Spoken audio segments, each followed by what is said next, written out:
નમસ્કાર દર્શક મિત્રો, આપ નિહાળી રહ્યા છો N24 ગુજરાતી। તો નજર કરીશું આજના મહત્વના સમાચાર પર।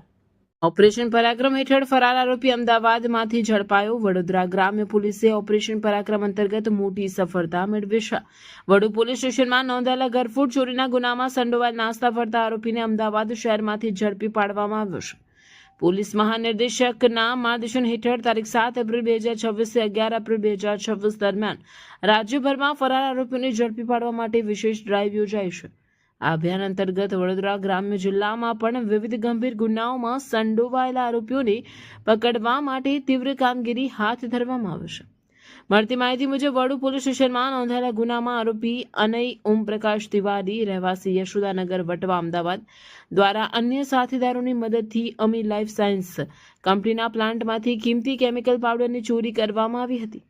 ચોરી કરાયેલા પાવડરની કુલ કિંમત અંદાજે 74.22 લાખ જેટલી થાય છે।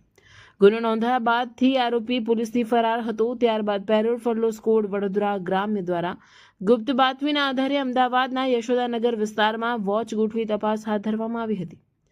અંતે આશીર્વાદ હોટેલ નજીકથી આરોપીને ઝડપી પાડી આગળની કાર્યવાહી માટે વડુ પોલીસ સ્ટેશનને સોંપવામાં આવ્યો છે। આ કામગીરીમાં પેરોલ ફરલો સ્કોડના પોલીસ સબ ઇન્સ્પેક્ટર તથા સ્ટાફના કર્મચારીઓએ મહત્વપૂર્ણ ભૂમિકા ભજવી હતી।